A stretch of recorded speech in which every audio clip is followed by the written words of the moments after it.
Ok, donc pour cette partie, on va voir ce qu'on appelle le header.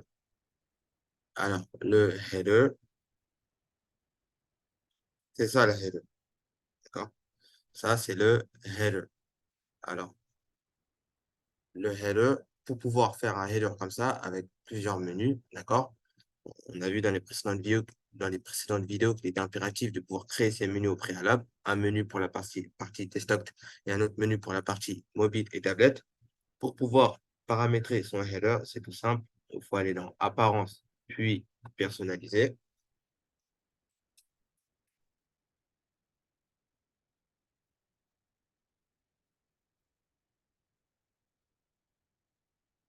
Et là, petit coup de magie, il y a l'onglet Header qui apparaît ici. Alors, on va dessus. Et vous voyez ici, il y a ce qu'on appelle Precept. Ça, d'abord, c'est ce qu'on appelle le Header Builder. Donc, c'est le constructeur de header. C'est avec ça qu'on pourra construire nos headers, comme vous voyez, des éléments. Et là, il y a ce qu'on appelle des préceptes. Alors, c'est des templates. Des préceptes, c'est quoi? Ce sont des templates de header. On peut précautionnement choisir pour pouvoir faire notre mise en page de notre header. Ensuite, une fois qu'on a choisi, donc, alors, on a celui-là, celui-là. Alors, vous choisissez en fonction de vos goûts et vos couleurs. Et puis après, vous avez le constructeur ici avec plusieurs éléments. Tout ça, c'est ajouté grâce à FlatSum, d'accord? Ce n'était pas là avant FlatSum. En ayant activé et en ayant installé le constructeur de page FlatSum, ça nous a donné d'autres fonctionnalités en plus dans notre arborescence WordPress, dans notre site WordPress, comme le header et ses presets. Donc, une fois qu'on a choisi notre template de header, donc notre preset, on peut modifier un peu des différentes parties avec notre constructeur de builder. Vous voyez. Donc, vous pouvez y mettre, pour les commandes, vous pouvez y mettre ça. Voilà, vous pouvez mettre un panier. Vous pouvez aller dans les paramètres du panier. Voilà, ça fonctionne. Vous pouvez changer de panier. Vous pouvez mettre Tigadi. C'est toujours en fonction de vos goûts et vos couleurs. Vous pouvez les changer. Voilà.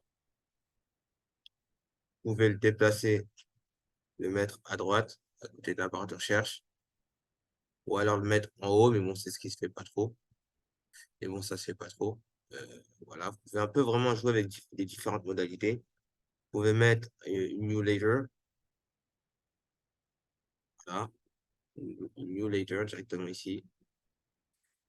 Est-ce que vous pouvez mettre, il faut bien reconnaître et faire la distinction entre les éléments de vitrine et les éléments de e-commerce.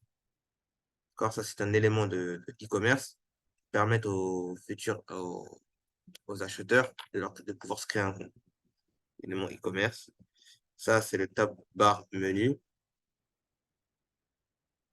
D'accord, vous pouvez le réécrire, hein, faire un peu ce que vous voulez avec. Vous pouvez mettre aussi des boutons.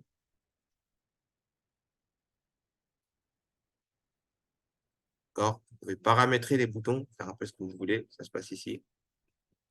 D'accord, vous pouvez mettre des liens, voilà, vous pouvez mettre des liens, vous pouvez joindre certaines choses, vous pouvez changer la couleur, vous pouvez changer la taille du bouton, etc., etc. Tout se passe ici. Ce que vous pouvez faire d'autre, page,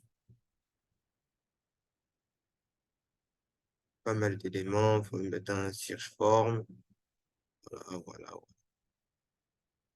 Vous pouvez mettre aussi votre menu principal que vous avez créé, d'où l'importance de créer un menu, parce qu'une fois que vous créez un menu, votre menu, vous allez le revoir ici, là, menu principal. Donc, vous prenez votre menu, et moi, je l'avais mis juste en dessous du logo. Donc, juste en dessous du logo, après, il apparaît ici. Donc, tout ça, c'est mon menu, vous voyez. Tout ça, c'est mon menu. C'est mon menu. On va voir après comment créer un menu. Mais tout ça, c'est mon menu. Avec des enfants reliés à des parents, et etc.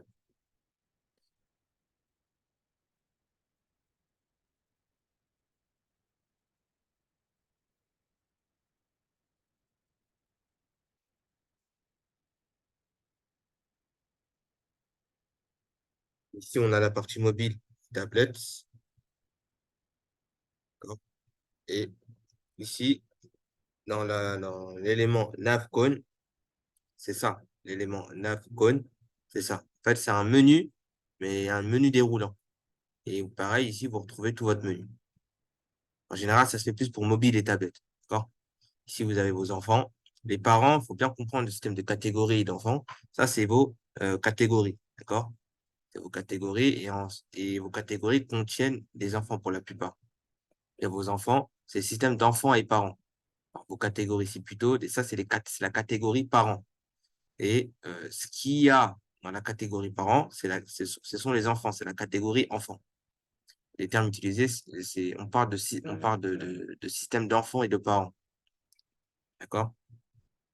Ce sont les catégories. Il y a la catégorie parents qui apparaît en première, et puis quand on défile, il y a la catégorie enfants. Voilà, donc là, c'est la barre de recherche. Vous pouvez taper n'importe quoi,